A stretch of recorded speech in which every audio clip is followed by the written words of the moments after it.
கெகல்னு ஒருத்தர் நமக்கு பெருசாக சொல்லுவோம் இல்லையா, உனக்கு சிந்திக்கவே தெரியாதுங்கிறான். இந்த சீனர்களுக்கோ இந்தியர்களுக்கோ ஆப்பிரிக்க மக்களுக்கோ சிந்தனையே தெரியாது, இப்போ உங்களுக்கு சிந்திக்கக்கூடிய அறிவே கிடையாது அப்படின்னு சொல்கிறார். யார்? கெகல். அவர் மார்க்ஸுக்கெல்லாம் மூத்தவர், குருன்னு சொல்லக்கூடிய ஆள். அப்படி தான் இருக்குது நிலைமை. அதே மாதிரி வடக்கு இருக்கவங்க சொல்லுவாங்கன்னா, உங்களுக்கெல்லாம் சிந்தனை என்னப்பா இருக்குது, உங்களுக்கு ஃபிலாசபியே கிடையாது, எங்கிட்ட தான் இருக்குது, எல்லாம் வேதத்தில் தான் எல்லாம் வந்திருக்கு அப்படின்னு சொல்லுவான். ஒரு இன்டெலிஜென்ஷியான்னு சொல்கிறோம் இல்லையா, ஒரு அறிவாண்மை சமூகமாக, அறிவை பற்றி பேசுறதுக்கான சமூகமாக நம்ம ரொம்ப பின்னாடி கிடக்கிறோம். அதான் வருத்தம்.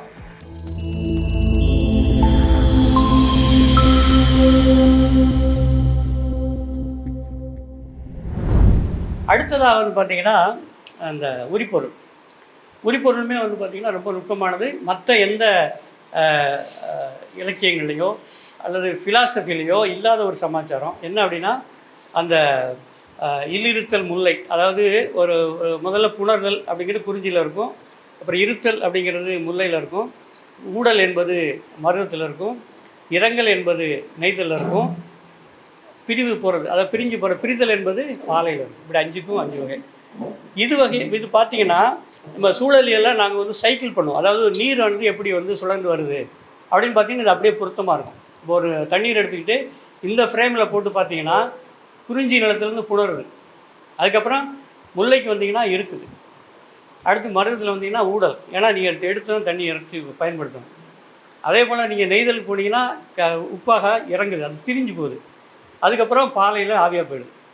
இப்படி வந்து நீங்கள் வந்து வகைப்படுத்தலாம். இப்போ இந்த ஃப்ரேமுக்குள்ளே நீங்கள் எல்லாத்தையும் போடலாம்.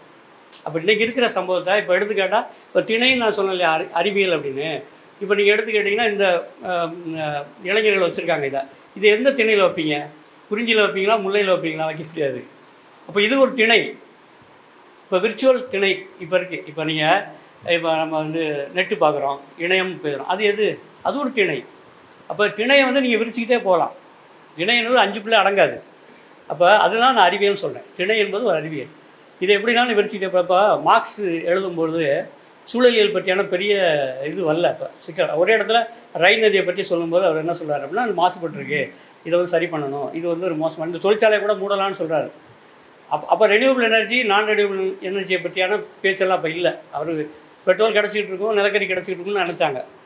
ஆனால் இப்போ மாறி இருக்குது. இப்போ அதனால தான் க்ரீன் லெஃப்ட்னு வந்திருக்காங்க. இப்போ பெல்லமி பாஸ்டர் போன்றவங்கலாம் என்ன சொல்கிறாங்க அப்படின்னா, இது வந்து மார்க்சியத்தை வந்து ஒரு க்ரீன் மார்க்சியமாக எப்படி கொண்டு வருது அப்படி விரிக்கிறாங்க. அதுபோல் திணையை நீங்கள் விரிச்சிக்கிட்டே போகலாம்.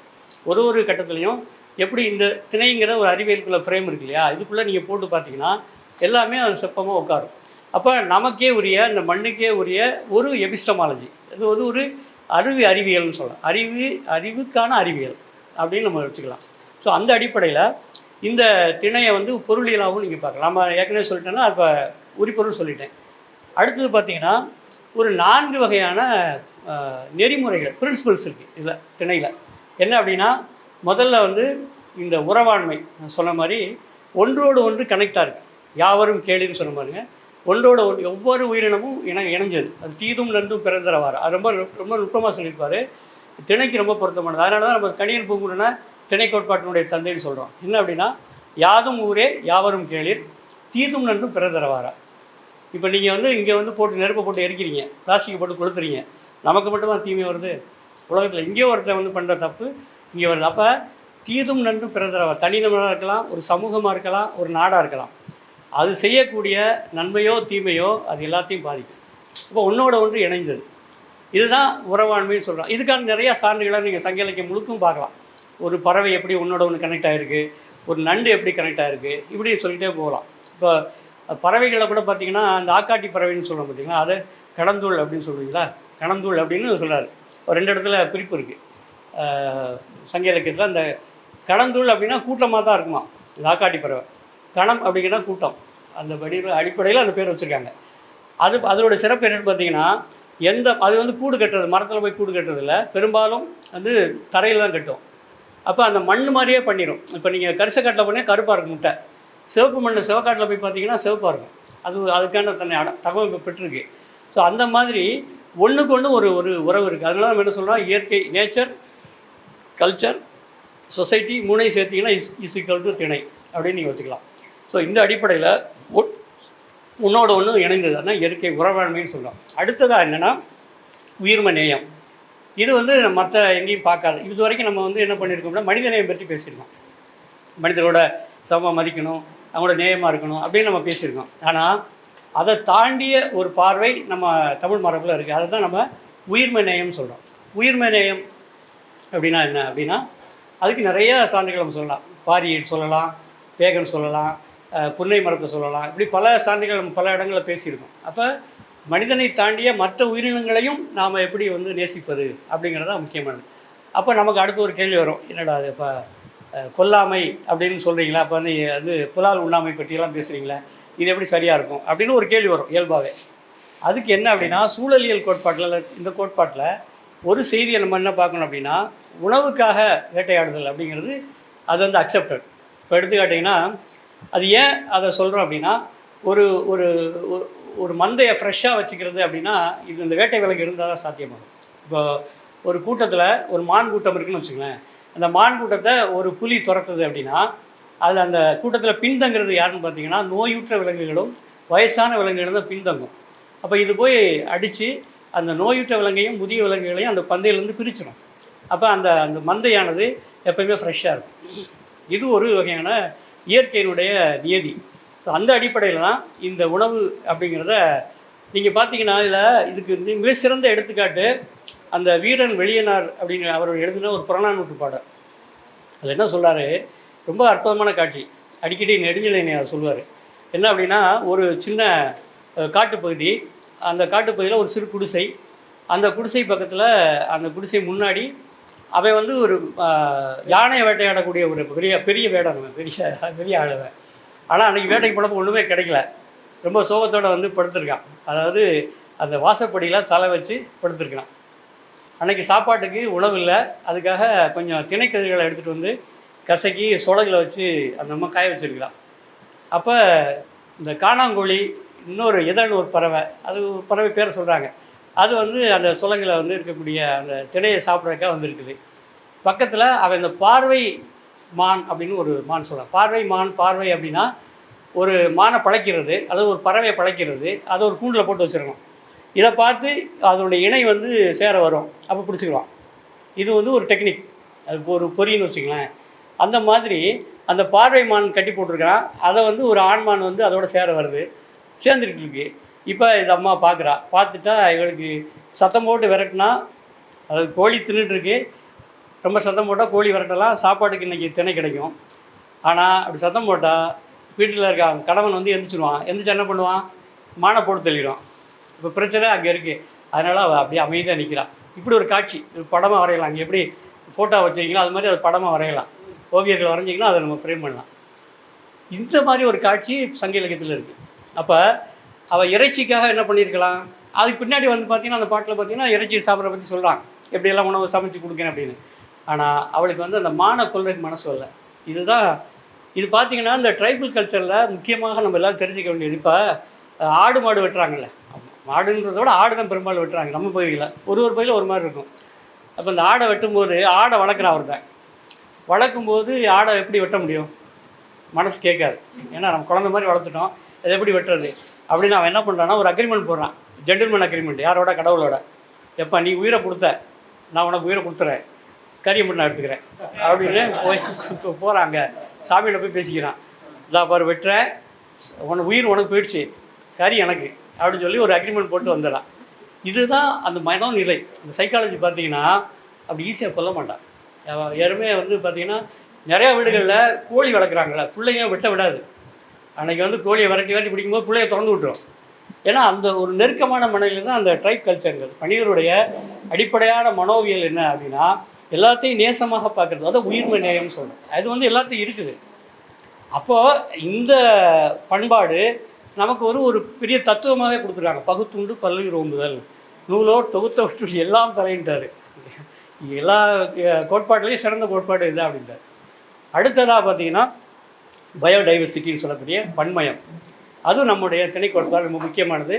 இந்த பன்மயம் இல்லாட்டி உயிர்மை நேயமும் பன்மயம் இருந்தால் தான் அங்கே தற்சார்பு என்பது இருக்கும். இப்படியெல்லாம் இருக்காது. ரெண்டையும் நம்ம மெயின்டைன் பண்ணணும். எல்லாத்தையும் ஒரே நாடு ஒரே தேர்தல் அப்படிலாம் அரசியல் போகிறேன்னு நினச்சிக்காதீங்க. அப்படிலாம் பார்க்கக்கூடாதுன்னு சொல்கிறது அதான் பன்மயம்ன்றது. எல்லாத்தையும் பன்மைத்தன்மையாக எல்லாத்தையும் நம்ம ஏற்றுக்கணும். அப்படி இருந்தால் தான். ஏன் அப்படின்னா ஒரு காடு எடுத்துங்க, இந்த பக்கம் ஒரு தோப்பு எடுத்துங்க, ரெண்டே எடுத்துங்க. இப்போ தோப்பு வந்து தென்னந்தோப்புன்னு சொல்லுவோம், புளியந்தோப்புன்னு சொல்லுவோம், மாந்தோப்புன்னு சொல்லுவோம். இப்போ தென்னந்தோப்பு எடுத்துக்கிட்டிங்கன்னா தென்னை மரம் தான் இருக்கும், வேறு ஒன்றும் பெருசாக இருக்காது.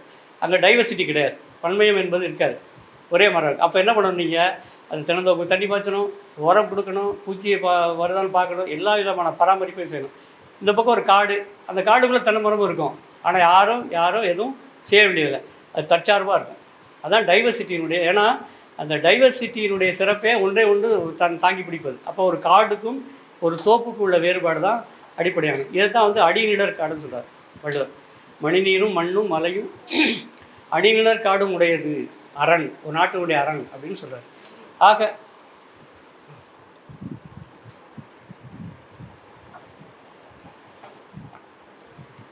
இந்த பன்மயம் என்பது நம்ம திணைக்கோட்பாட்டினுடைய ஒரு ஸ்டேஜ்.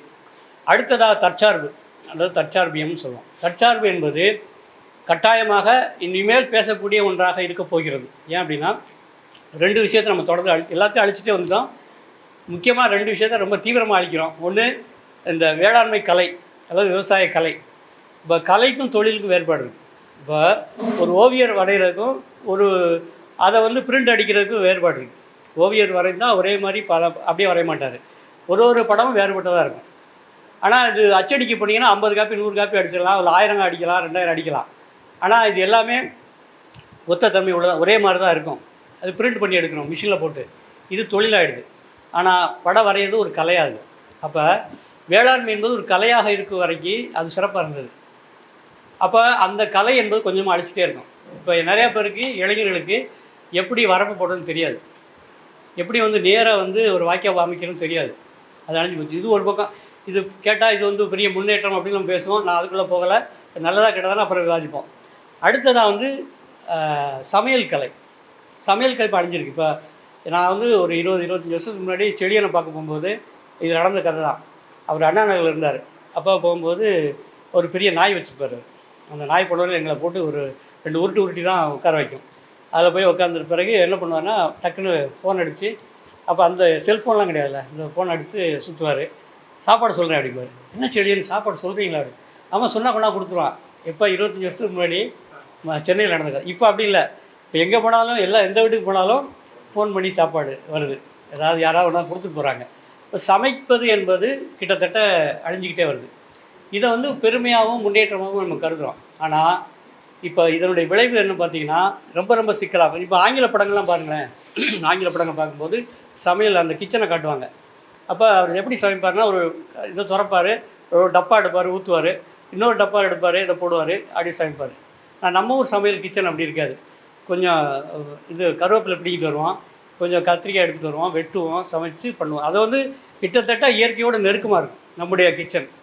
ஆனால் வெஸ்டர்ன், அதாவது வளர்ந்த நாடுகள் அல்லது மேற்கத்திய கிச்சன் எல்லாம் சொல்ல முடியாது, நான் வளர்ந்த டெவலப்டு கிச்சன் வச்சுக்கலாம், அந்த சொல்ல பயன்படுத்தலாம். அந்த மாதிரி சமையல் அறைகளில் இருக்கக்கூடிய முறை என்பது முற்றிலுமாக ஒரு கார்ப்பரேட் கண்ட்ரோலில் இருக்கும். அப்போ அதுதான் நம்ம போகிறோம். இப்போ இந்த 2 கலையை அழித்த பிறகு நாம் எங்கே போய் நிற்க போகிறோம் அப்படின்னா, கிட்டத்தட்ட ஒரு பெரும் கார்ப்பரேட் நிறுவனங்கள் தான் நம்முடைய வாழ்க்கையை தீர்மானிக்கக்கூடிய ஒன்றாக மாறப்போகுது. அப்போ அந்த தற்சார்பு என்பது அங்கே அடிபட்டுரும். அப்போ தற்சார்பை நோக்கிய பயணத்தில் நம்ம போகலைன்னா, இதை பற்றி சிந்திக்கலாம் அப்படின்னா, எப்போ சிக்கல் வரும்னா, இலங்கையில் வந்த மாதிரி வரும். இலங்கையில் வந்து 1 கிலோ அரிசி 300 ரூபா. நான் நேராக போய் பார்த்தேன், அது நினச்சி பார்க்க முடியல. இந்த இலங்கையில் 3000 மில்லிமீட்டர் மழை பெய்யுது, நம்ம ராமநாதபுரத்தில் 600 மில்லிமீட்டர் மழை பெய்யுது. ஆனால் ராமநாதபுரத்துக்காரன் நெல் விளைவிக்கிறான். நீங்கள் இலங்கையில் போய் டீ குடிக்க போனீங்கன்னா பால் பவுடரில் தான் டீ தருவான். நீங்கள் மாட்டுப்பாலில் டீ குடிக்க முடியாது, அப்படி எங்கேயாவது அபூர்வமாக வச்சுருப்பாங்க, அது காசு கூட. ஆக ஒட்டுமொத்தமாக ஒரு தற்சார்பை இழந்த ஒரு வளமான நாடு இலங்கை. எப்படி பல நாடுகளுக்கு போகணும், அதை நோக்கி நம்ம போகிறோமா அப்படிங்கிற மிகப்பெரிய கேள்வியாக இருக்குது. இப்போ இந்த அடிப்படையில் தான் நம்ம திணை வாழ்வியல், திணை கோட்பாடு அப்படிங்கிறத பற்றி தொடர்ந்து பேசுகிறோம். இது வந்து ஒரு நேரடியாக ஒரு மாசுபட்ட இடத்துக்கு பொருத்தமா அப்படின்னா பொருத்தமாக ஆக்கலாம்.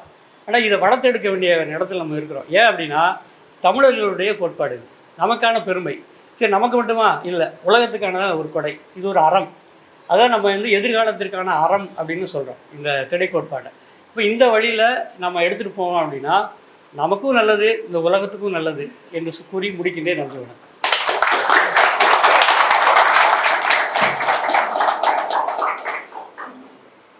அதாவது எதுக்குள்ளேயும் நான் போல எதுக்குள்ளேயும் நான் போறேன் அப்படின்னு சொல்லிட்டு பல விஷயத்துக்குள்ள இதுல கேள்விகள் இருந்தா கேட்கலாம். ஐயா வணக்கம் ஐயா. சொல்லு. 3 கேள்வி இருக்கியா. முதல் கேள்வி என்னன்னா இப்போ திருக்குறள் ஆரம்பிச்சு நீங்க வள்ளல் ஆரம்பிச்சு சொன்னீங்க. ஸோ அப்போ தமிழ் அரசியல் சூழலியலோட வீழ்ச்சி எங்கேருந்து தொடங்குச்சுன்னு நீங்க சொன்னீங்கன்னா நல்லா இருக்கும். எந்த ஒரு பாயிண்ட் ஆஃப் டைம்லேருந்து அது வீழ்ச்சி இருந்துச்சுன்னு சொன்னா நல்லா இருக்கும். ரெண்டாவது கேள்வி என்ன நீங்க பண்பாடு, இயற்கை, சமூகம் 3 ஒன்னா பார்க்கணும்னு சொன்னீங்க. இப்போ நம்ம பண்பாட்டு எல்லா பண்பாட்டிலையும் கொண்டாட்டங்கள்ன்றது ஒரு பெரிய இதுவா இருக்கு.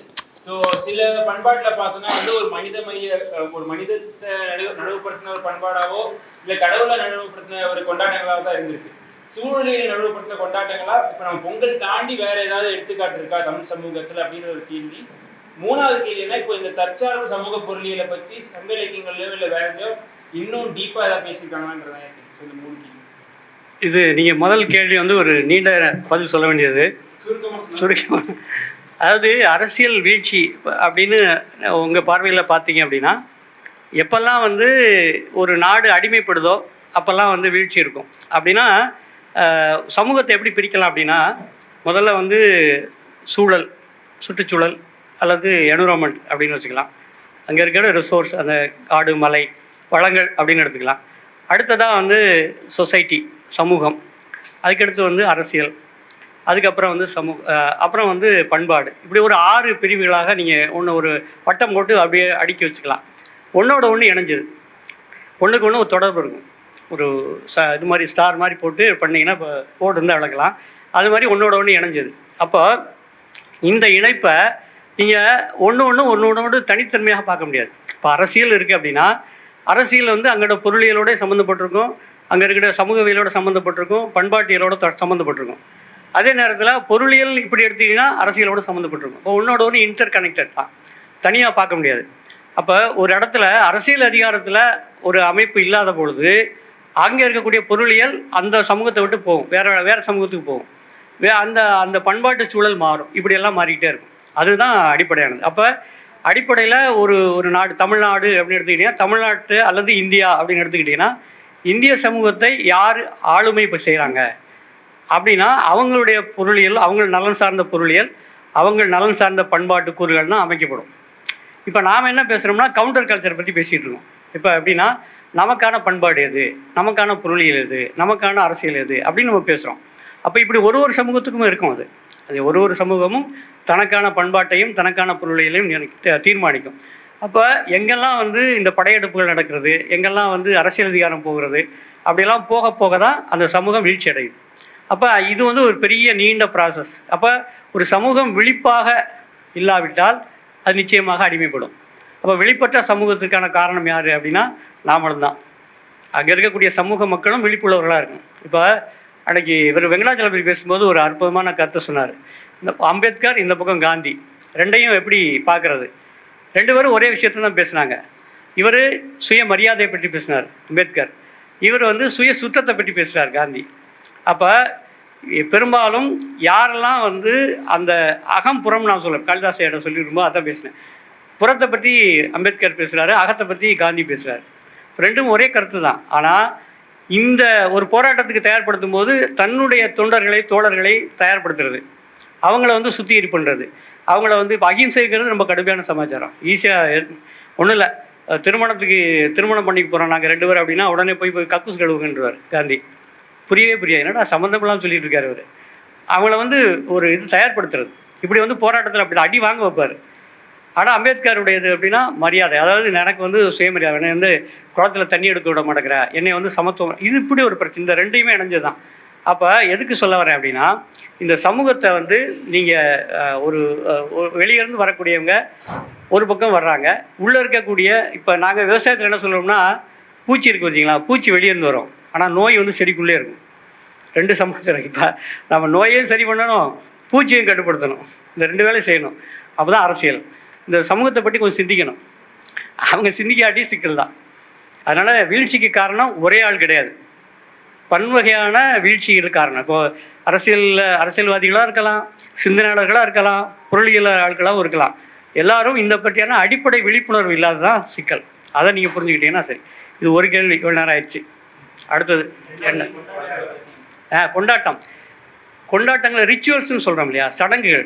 இப்போ நீங்கள் பார்த்தீங்கன்னா தமிழ் சமூகத்தில் 2 வகையான சடங்கு முறைகள் இருக்குது. ஒன்று சமயம் சார்ந்த சடங்குகள், இன்னொன்று வளமை சார்ந்த சடங்குகள்னு எடுத்துக்கலாம். இப்போ எடுத்துக்கிட்டிங்கன்னா பொங்கல், நீங்கள் நல்லா எடுத்துக்காட்டு சொன்னீங்க. பொங்கல் அப்படிங்கிறது ஒரு வகையான கொண்டாட்டம் தான். அது எதுக்கு அப்படின்னா அறுவடை திருவிழா, அறுவடை ஆகுது நம்ம பயன்படுத்துகிறோம். இப்படி ஒவ்வொரு மாதத்துலேயும் நீங்கள் வேளாண் சம்மந்தப்பட்ட பல விஷயங்கள் வந்து இந்த சடங்குகளாக தான் இருக்கும். ஏன்னா ஒரு பண்டைய சமூகம் அல்லது ஒரு பழங்குடி சமூகம் வந்து டாக்குமெண்ட் எழுதி வச்சுக்க முடியாது. இப்போ எஸ்ஓபின்னு சொல்கிறோம் இல்லையா, ஸ்டாண்டர்ட் ஆஃப் ஆப்ரேஷனா, ப்ரொசீஜர் இருக்குது, ப்ராக்டிசஸ் ஆஃப் ப்ரொசீஜர்னு சொல்கிறோம். இந்த எஸ்ஓபி தான் ரிச்சுவல், அங்கே வேறு ஒன்றும் கிடையாது. இப்போ நீங்கள் வந்து எத்தனை மணிக்கு எந்த நாளில் நீங்கள் வந்து ஏர் கட்டணும் அப்படின்னா சித்திரை பொன்னேர் கட்டுதல் அப்படின்னா சித்திரை மாதம் உழவு எடுத்து ரெடி பண்ணி, ஏன்னா சித்திரை மாதம் கரெக்டாக மழை பெய்யும். அப்போ ஒரு மழை பெஞ்சிருச்சுன்னா நாங்கள் வந்து ஏர் கட்டி ஆகணும். ஏர் கட்டினா தான் ஆடி மாதத்துக்கு விதை போட முடியும். ஏன்னா அந்த ஆழமாக உழுதுட்டா அடுத்து பெய்கிற மழை தண்ணி உள்ளே போகும், அப்போ விதை போட்டு கரெக்டாக இருக்கும். அப்போ ஒன்று இருக்கும். அப்போ சித்திரையில் என்ன பண்ணணும், ஆடிப்பட்டம் தேடி விதை, இப்படி ஒவ்வொரு ரிச்சுவலும் இதோட சேர்ந்துருக்கும், அக்ரிகல்ச்சரோட சேர்ந்துருக்கும். இதே இது பார்த்தீங்கன்னா நீங்கள் ட்ரைபல் கல்ச்சரில் போனீங்கன்னா அங்கே குறிஞ்சி நிலப்பக்கத்தில் வேறு மாதிரி இருக்கும், அவனுடைய வாழ்க்கைக்கான சடங்குகள் இருக்கும். இது ஒரு பக்கம். அப்புறம் கொண்டாட்டங்கள் சொல்கிறீங்களா, அது எப்படி இருக்கும்னா பெரும்பாலும் இந்த காதல் சடங்குகளாக இருக்கும். இப்போ வேலன் வெறியாட்டுன்னு ஒன்று இருக்குது குறிஞ்சியில். வேலன் வெறியாட்டு கூப்பிடாந்து போயிட்டாங்க. வேலன் வெறியாட்டுன்னு ஒரு ரிச்சுவல், அது ஒரு சடங்கு. அது வந்து வேடம் போட்டு வள்ளி மாதிரி பண்ணிக்கிட்டு நடனம் ஆடுறது, அது காதல் சடங்கு. இப்படி பல கொண்டாட்டங்கள் சங்க இலக்கிய மரபில் நிறையா இருக்குது. அது நம்ம விரிவாக பேசலாம். அதை பற்றி ஒரு சில நூல்கள் இருக்குது, நீங்கள் படிக்கலாம். நீங்கள் கூடுதலாக இந்த கோணத்தில் நீங்கள் படிச்சிங்கன்னா வரலாம். 3வது கேள்வி,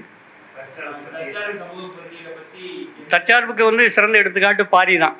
பாரியை வந்து முற்றுகையிடுறாங்க, 3 வேந்திருக்கணும். அப்போ அவங்கள்ட்ட ஜெயிக்க முடியல. ஏன் அப்படின்னா அவர் வந்து உயிர்மநியமான ஆள், டைவர்சிட்டியான ஆள். 2 விஷயங்கள் அவர்கிட்ட இருக்குது.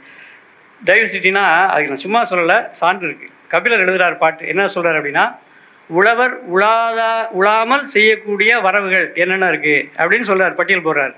என்னென்ன மாதிரியான அந்த வளங்கள் எல்லாமே பாரியினுடைய பரம்பு மலையில் இருக்குது, அதனால் அவனை யாரும் வெல்ல முடியாது அப்படின்னு சொல்லிட்டு. ஏன்னா அவ்வளோ டைவர்சிட்டி.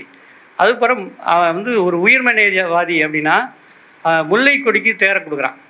அவனுக்கு தேர் முக்கியம் இல்லை, முல்லை கொடி தான் முக்கியம். அதனால் அந்த முற்றுகையின் போது கிளிகளை அனுப்பி, இது வந்து ஒரு குறியீடு தான், நீங்கள் கிளி அனுப்பி சாப்பிட்டானான்னு கேட்காதீங்க, இது வந்து குறியீட்டு தான். அப்போ கிளிகளை அனுப்பி அந்த திணைக்கதிர்களையும் நெற்கதிர்களையும் கொண்டு வந்து கோட்டைகளை வச்சுட்டு முற்றுகையை வந்து அவன் வெற்றி அடைகிறான். முற்றுகையை வந்து அவனை ஒன்றும் பண்ண முடியலை. அப்புறம் பேச்சுவார்த்தை கழித்து தான் அவனை கொள்கிறாங்கன்னு வச்சுங்களேன். இது மாதிரியான ஒரு சான்று வந்து பாருங்கள். இப்போ நீங்கள் இந்த மாதிரி குறியீடுகளாக நிறைய செய்திகள் இருக்கும். இப்போ நீங்கள் வடிவேல் எறிந்த வான் பகை பொறாது குமரிக்கோடும் பன்மலை அடுக்கமும் குமரிக்கோடும் கொடுங்கடல் கொள்ள அப்படின்னு ஒரு வரி வருது. இது என்ன அப்படின்னா, இந்த பாண்டியன் அப்படின்னு ஒரு பெரிய அரசன் இருந்தான். அது வந்து பல்யாக சாலை முதுகுடுமி பெருவழுதி, அவனோட பேர் அவ்வளோ பெருசுன்னு வச்சுங்களேன். அவன் என்ன பண்ணுறான் அப்படின்னா எல்லாத்தையும் ஜெயிச்சிடறான். ஜெயிச்சுட்டு தென்கடலுக்கு போகிறான், குமரிக்கடல் பார்த்து அந்த குமரி ஆறு, அந்த லெமூரியா அந்த பகுதியை பார்த்து என்னை ஜெயிக்கிறதுக்கு யாருமே இல்லைன்னு சொல்லிட்டு ஒரு வேலை தூக்கி வீசி எறிகிறான். உடனே கடலுக்கு கோவம் வந்துடுது. ஏன்னா அது இவன் பெரிய திமிர் பிடிச்சவனாக இருப்பான் போல், இவன் பெரிய சர்வாதிகாரியாக இருப்பான். சர்வாதிகாரி நீங்கள் வேறு மாதிரி நினச்சிக்காதீங்க, சர்வாதிகாரியாக இருப்பான் போல் அப்படின்னு சொல்லிட்டு, இவன் ரொம்ப ஆணவமாக இருக்கிறான் அப்படின்னு சொல்லிட்டு ஒரு கடல் பொங்கி அழிஞ்சுது. அப்படி தான் அந்த கடல் கோள் வருது. அப்புறம் தான் நம்ம மதுரைக்கு வர்றோம் அப்படின்னு ஒரு கதை. இது என்ன குறியீடு அப்படின்னு நாங்கள் பார்க்குறோம்னா, இது வந்து சூழலியல் சீர்கேடு. ஒரு சுற்றுச்சூழலை அளவுக்கு மீறி அழிச்சிங்கன்னா திரும்ப அது வந்து உங்களை தாக்கும். அதுதான் அதோடைய குறியீடு. இப்படி குறியீடுகளாக நிறையா இருக்குது. நீங்கள் சங்க இலக்கியம் முழுக்க பார்த்தீங்கன்னா குறியீடுகளாக நிறையா பார்க்கலாம். அது ஒன்று தான் பாரி. இப்போ தற்சார்புக்கு நிறையா செய்திகள் நம்ம எடுக்கலாம். அது எப்படி அதான் வளம்கட வளம்கட பொருளும் கொள்ளார் மன்னவர் அப்படின்னு சொல்கிறார். அப்படின்னா ஒரு ரிசோர்ஸை அழிச்சிட்டு நீங்கள் வந்து வரி போடக்கூடாது, பணம் பண்ணக்கூடாது. யாருக்கு சொல்கிறார்? அரசுக்கு சொல்கிறார் கணியன் பூங்குன்றார். அப்போ இதை தான் வந்து நம்முடைய கோட்பாடு. ரொம்ப சிற்பமாக அவர் காளிதாஸ் சொன்னது போல் இப்படி சமூகம் வாழ்ந்திருக்கு. அது என்ன சொல்கிறாருன்னா, இதுதான்ப்பா நம்முடைய கோட்பாடு, நம்முடைய நியதின்னு சொல்கிறார். அது கடைசி வரி படித்து பார்த்தீங்கன்னா, இப்படி தான்ப்பா நம்ம சமூகம் இருக்குது. அதாவது மரம் சா மருந்துங்குள்ளார் அப்படிங்கிற பாட்டு, அதை படித்து பாருங்கள். ரொம்ப கொஞ்சம் கூர்ந்து படிங்க. அதில் ரொம்ப தெளிவாக சொல்லியிருப்பார். எப்படி வந்து ஒரு சமூகம் இப்படி தான் இருக்குது அப்படின்னா எவ்வளோ உயர்ந்த நிலையில் இருந்திருப்பாருங்க சமூகம். அதில் சீர்கேடுகள் இல்லையானா இருந்திருக்கு. ஆனால் ஒரு சிந்தனையாளர்கள், அது அங்கே உள்ள அறிஞர்கள், இப்போ நீங்கள் பார்த்தீங்கன்னா நீங்கள் கிரேக்கத்தில் ஒரு சிந்தனையாளர்களையும் தனித்தனியாக போட்டு அதுக்கு தனித்தனி புத்தகம்லாம் எழுத ஆரம்பிச்சிட்டாங்க. இப்போ எடுத்துக்காட்டால் பிளாட்டோ, சாக்ரட்டிஸ், அவங்கள எத்தனை புக்கு எழுதியிருப்பான்னு நினைக்கிறீங்க? எத்தனை பக்கம் எழுதியிருப்பாங்கன்னு நினைக்கிறீங்க? ஒரு 50, 100, 4 வரி கூட எழுதலை, கிடைக்கல. பஷிபர் என்ன பண்ணுவார்னா தோட்டத்தில் உட்காந்து வேறு பேசுவார், பின்னாடி வந்தவங்க எழுதுனாங்க, அவ்வளோதான். ஆனால் தொல்காப்பியர் இவ்வளோ எழுதி வச்சுருக்காரு. அதை பற்றி ஒரு 10 புத்தகம் வரல நமக்கு. அதை பற்றியான விரிவான புத்தகங்களே இல்லை நமக்கு. ஒரு புலவனும் ஒரு அறிஞர். இங்கே ஒரு சங்கப்பாடலை எடுத்துக்கிட்டே நீங்கள் ஒரு ஃபிலாசபியாக டெவலப் பண்ணலாம். அவ்வளோ செய்திகள் இருக்குது. நீங்கள் மணிமேகலையில் சமய கணக்கர் திறம் உரைத்த காதை அப்படின்னு ஒரு சாப்டர் இருக்குது, ஒரு பிரிவு. அதில் மணிமேகலை ஒரு பெரிய ஸ்காலர். அவள் போய் ஒரு சமயவாதியாக சந்திக்கிறான். சந்திச்சுட்டு அவள் புத்த மதத்தை சேர்ந்தவன். அப்போ உலகாயுதவாதியை சந்திக்கிறா, சைவவாதியை சந்திக்கிறா, வேதாந்தவாதி வைதிகவாதியை சந்திக்கிறா. அவனோட டிபேட் பண்ணுறான். உன்னுடைய இது என்ன, உன்னுடைய கோட்பாடு என்னென்னா, அவன் ஒன்று ஒன்றா சொல்கிறான். எங்களுக்கெல்லாம் கடவுள்லாம் கிடையாதுங்கிற ஒருத்தர் எங்கள் கடவுள் யார் அப்படின்னு அவன் சொல்கிறான். நீங்கள் அப்படி சொல்கிறீங்க, அப்போ வெத்தலையாக சுண்ணாம்பு எல்லாம் சேர்த்து போட்டால் சிவப்பாக வந்துடுத, அது எப்படி அப்படின்னு கேள்வி. இப்படி போயிட்டே இருக்கும். இது ஒரு பக்கம். நீலகேசின்னு ஒரு காப்பியம் இருக்குது. அது நிறையா பேர் பார்த்துருக்க மாட்டோம். நம்ம அப்படி கடந்து போயிடுவோம். நீலகேசினா அந்த நீலின்னு சொல்கிறோம் இல்லையா, பழைய நூறு நீலி. அந்த மாதிரி ஒரு பேயை பற்றி கதை. பேய்னா பயந்துடாதீங்க. அது அப்படின்ற மாதிரி ஒரு உருவகம். அவன் ஒரு ஜைன ஆள், ஜைனா சமயத்தை சேர்ந்தவன். புத்தரை சேர்த்திருக்காங்க. நீங்கள் நம்புவீங்களா? புத்தர் தான் இருக்கிற நமக்கு பெரிய ஆள். அந்த புத்தரை தோக்கடிச்சிடறா. அந்த கதையில் அப்படி வருது. இப்படி நமக்கு பெரிய தத்துவ மரபு இருக்குது. ஆனால் யாருமே ஆய்வு பண்ணுறது. அது பார்த்தீங்கன்னா அந்த லாஜிக்னு சொல்லுவாங்க, தர்க்கவியல் அவ்வளோ நுட்பமாக இருக்கும். நீங்கள் உள்ளே படித்து பார்த்தீங்கன்னா ஒன்று பிரித்து ஆனால் என்ன பிரச்சனைனா நமக்கு அப்படி நமக்கு தாங்கி பிடிக்கிறதுக்கு சமூகம் இல்லை. இப்போ இந்த கூட்டம் நடத்துறதுக்கு எவ்வளோ செலவாகுன்னு நினைக்கிறீங்க? அவர் சுந்தரராஜன் டீம் சேர்ந்து கொஞ்சம் காசை போட்டு செய்கிறாங்க. படம் வரணும்ல, ரிசோர்ஸ் வேணும் தானே? அப்படி இல்லையே. நம்ம தமிழ் சமூகத்தில் அப்படி தாங்கி பிடிக்கிறதுக்கான ரிசோர்ஸ் இல்லை. நம்மளால் கோயில் கொண்டு உண்டியலில் போடுவாங்க காசு, இதுக்கு தரமாட்டான். அதுதான் பிரச்சனை.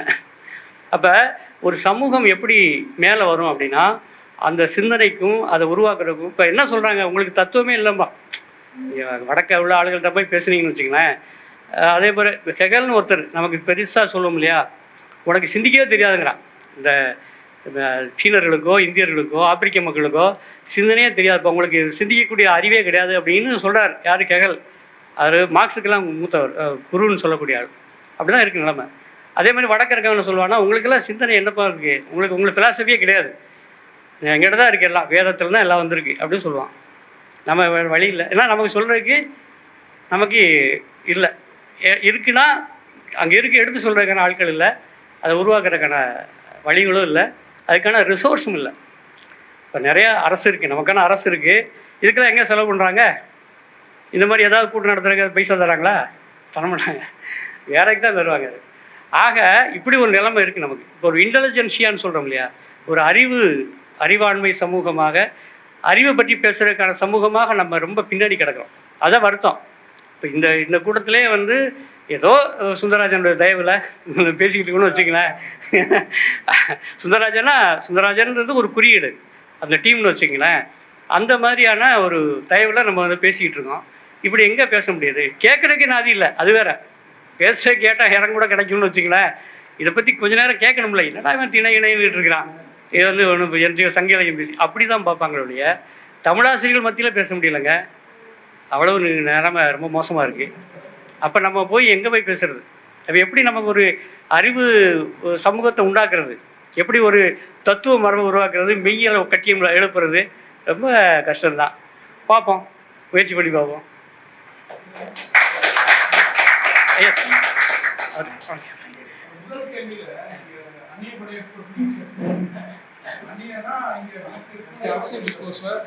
அதை இஸ்லாம் அல்லது கிறிஸ்டியானிட்டிக்கு எதிரான விஷயமா மாற்றிட வாய்ப்பு இருக்குது.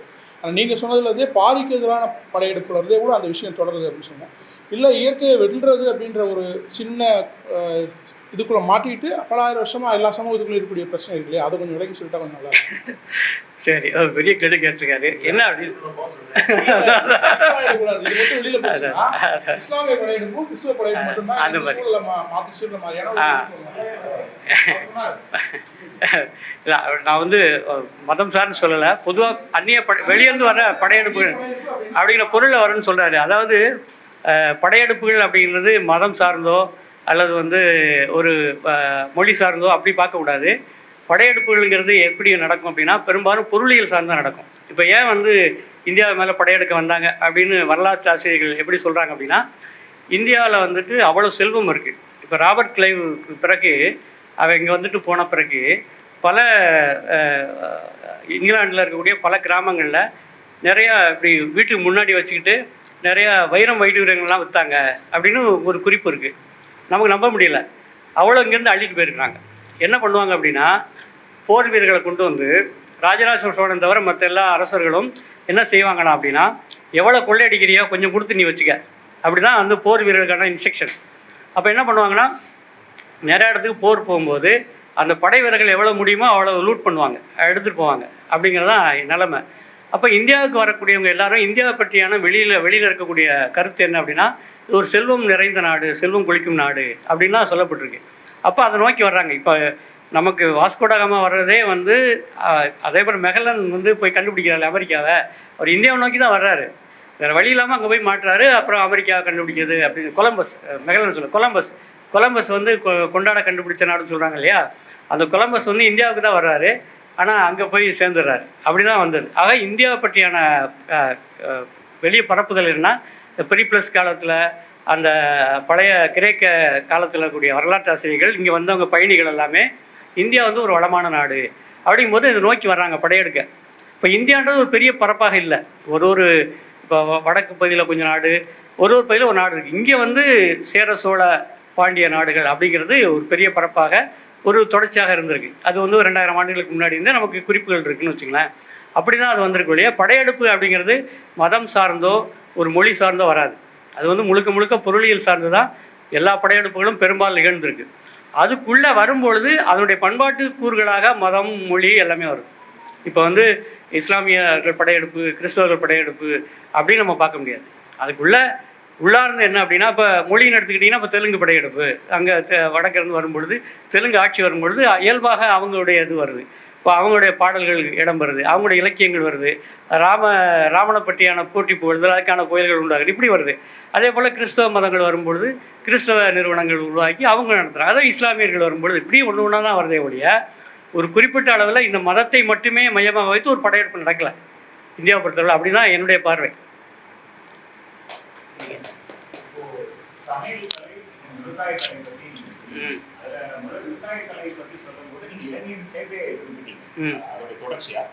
அப்போ இதுல விவசாயக்கலையும் நம்ம மறந்துட்டோம், சமையல் கலையும் மறந்துட்டோம். நம்ம சொல்லும் போது இதுல விவசாயக்கலை அப்படின்னும் போது இப்போ இலங்கையை உதாரணமா எடுத்துக்கிட்டா, நான் பத்திரிகைகளை பார்த்த வரைக்கும் இயற்கை வேளாண்மையை ரொம்ப தீவிரமா அமல்படுத்தினதுனால தான் இலங்கையில் அந்த பிரச்சனையே வந்தது அப்படின்னு ஒரு குற்றச்சாட்டு சொல்றாங்க.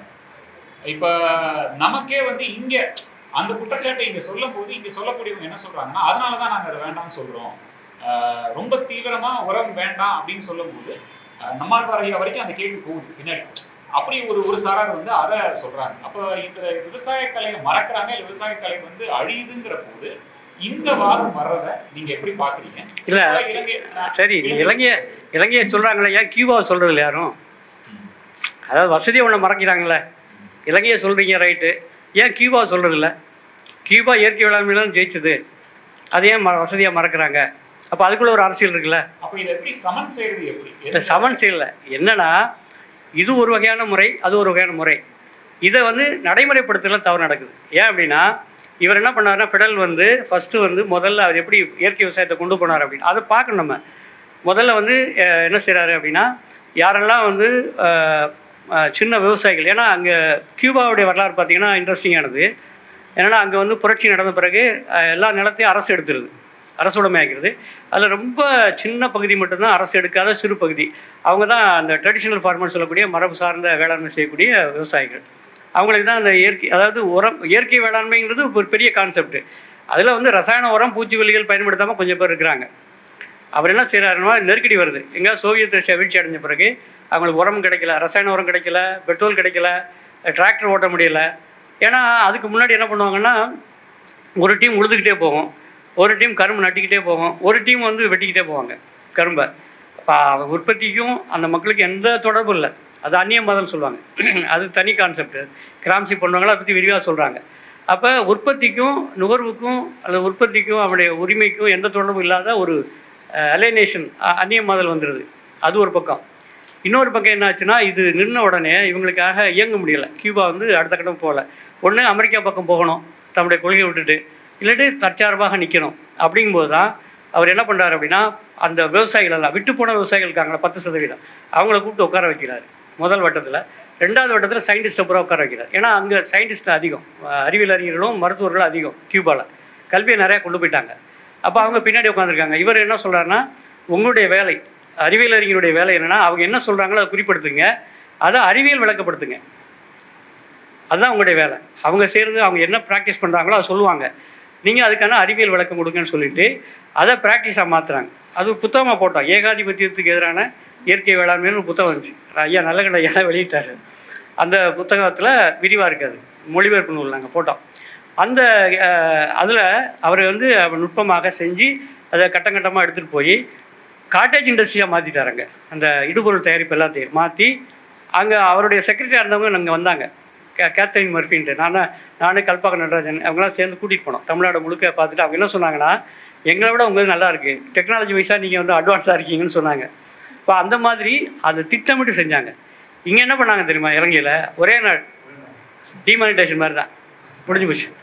அடுத்த நாளே வந்து நீங்கள் யாரும் வந்து உரம் போடக்கூடாது, ரசாயனம் கிடையாது, யாருக்கு எந்த தொழில்நுட்பமும் தெரியாது. நாங்கள் 18 போய் ஊர் பூரா சுற்றுறோம், இலங்கை முழுக்க சுற்றி சொல்லி கொடுத்தோம் தான். அந்த பசங்க இன்னும் நல்லா தான் செய்கிறாங்க. இன்னும் பார்த்தீங்கன்னா அங்கே இயற்கை விவசாய இயக்கம் இருக்குது, அவங்களுக்கு பெரிய டிமாண்டும் இருக்குது. அதனால் அங்கே நடந்துகிட்டு தான் இருக்குது. அதில் சமையல் கலை குறித்த ஒரு கேள்வி என்னென்னா, அது வரும்போது ஏன்னா இப்போது நம்ம பார்க்குறோம், நீங்கள் சொன்ன மாதிரி ஆர்டர் பண்ணி சாப்பிட்றாரு. ஆனால் அதில் என்ன சிக்கலாக வருதுன்னா, ஏன்னா பெரும்பான்மை ஆண்கள் இருக்கிறாங்க, சமையலுக்குள்ள ஆண்கள் இறங்காத வரைக்கும் இதுக்கு வந்து தீர்வு கிடையாது. ஆமாம், நம்ம என்ன சொல்லணும்னா, சமையலே ஆண்கள் பண்ணணுமே சொல்லணும் உடைய வழியை. சமையல் எடுக்கக்கூடாது, எடுக்கணும்னு சொல்லக்கூடாது இல்லையா? இப்போ பாத்திரத்தில் குழந்தைய குளிப்பாட்டுறோம், ஒரு தண்ணி வச்சுருக்கோம், தண்ணியை தானே வெளியே கூட்டணும், குழந்தைய சேர்த்து கூட்டிட்டோம்னா வேஸ்ட்டு தானே. அதனால் அதில் கொஞ்சம் நம்ம வந்து கவனம் செலுத்தணும். அது எப்படி பண்ணணும், ஏது பண்ணுறது அது வேறு. ஆனால் அடிப்படை இந்த புரிதல் நமக்கு வரணும். ஒன்று ஒன்றையும் நம்ம வந்து இழந்துக்கிட்டே வரோம், கொஞ்சம் கொஞ்சமாக இழந்துக்கிட்டே வரோம். அது வேற ஒரு சிக்கலை கொண்டு போய் நிறுத்தும். அது எப்போ தெரியும்னா, உடனே தெரியாது. இது கடிகாரத்தில் வந்து இந்த சின்ன முள் நகல் பார்த்தீங்களா, எல்லாம் போயிட்டுருக்கு. திடீர்னு ஒரு 10-20 ஆண்டு கழித்து பார்த்தீங்கன்னா உங்களுக்கு தெரியும், பெரிய வித்தியாசம் தெரியும். அது வரைக்கும் தெரியாது. அவர் சொல்கிற போது தான், பானையில் வந்து ஒரு தண்ணியை சூடு பண்ணுறீங்க, உள்ளே இருக்கக்கூடிய அந்த தவளைக்கு சூடு தெரியாது, கொஞ்சம் கொஞ்சமாக போன பிறகு தான் தெரியும். அது மாதிரி தான் ஆகிட்டுருக்கு. இப்போ நிறையா நீங்கள் கொஞ்சம் உட்காந்து சிந்திச்சு பார்த்தீங்கன்னா தெரியும் எப்படியெல்லாம் எங்கே போய் நிற்கிறோம் அப்படின்ட்டு. இது பெரிய ஒரு நெருக்கடியான காலத்தில் தான் நம்ம போகிறோம். என்ன வரும்னு பார்ப்போம். நன்றி ஐயா, வணக்கம்.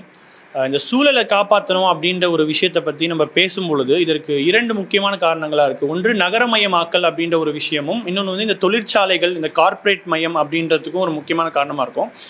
இதை வந்து நம்ம பேசும்பொழுது, சுற்றுச்சூழலை காப்பாற்றணும்னு சொல்லும் பொழுது 2 தரப்பான வாதங்கள் வருது. ஒன்று, பணம்ன்றது நமக்கு தேவையில்லையா, வளர்ச்சின்றது தேவையில்லையா, வேலை வாய்ப்புகள்ன்றது தேவையில்லையான்னு ஒரு தரப்பு சொல்கிறாங்க.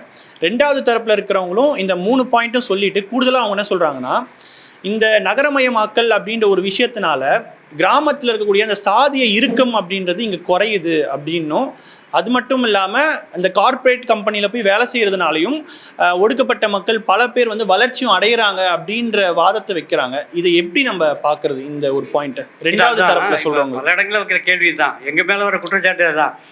அதாவது கிராமங்களை பாதுகாக்கணும் அப்படின்னா ஜாதியை பாதுகாக்கிறீங்கப்பா அப்படின்னு ஒரு குற்றச்சாட்டு வச்சுருவாங்க. அப்படி இல்லை. அது என்ன அப்படின்னா, நகரங்களுக்கு மாறும் பொழுது ஜாதி இல்லைன்னு நம்ம நினைக்கிறோம், ஆனால் உள்ள ஒரு அண்டர் கரண்ட் ஓடிட்டுருக்கு. எல்லா இடத்துலையும் ஜாதிகள் இருக்குது. அந்த மனோநிலை தாங்க மாறணும். இப்போ நீங்கள் கிராமங்களில் எல்லாமே ஜாதி அடுக்கு அப்படின்னா எப்படி இருக்கும் அப்படின்னா, நான் கிராமங்களை க்ளோரிஃபை பண்ணலை. கிராமங்களில் பிச்சைக்காரங்க இருக்க மாட்டாங்க பார்த்துருக்கீங்களா? இப்போ நீங்கள் கிராமங்களில் எல்லாம் மோசமானதாக இருக்குதுன்னு நம்ம ஒரு பக்கம் வைக்கிறோம்.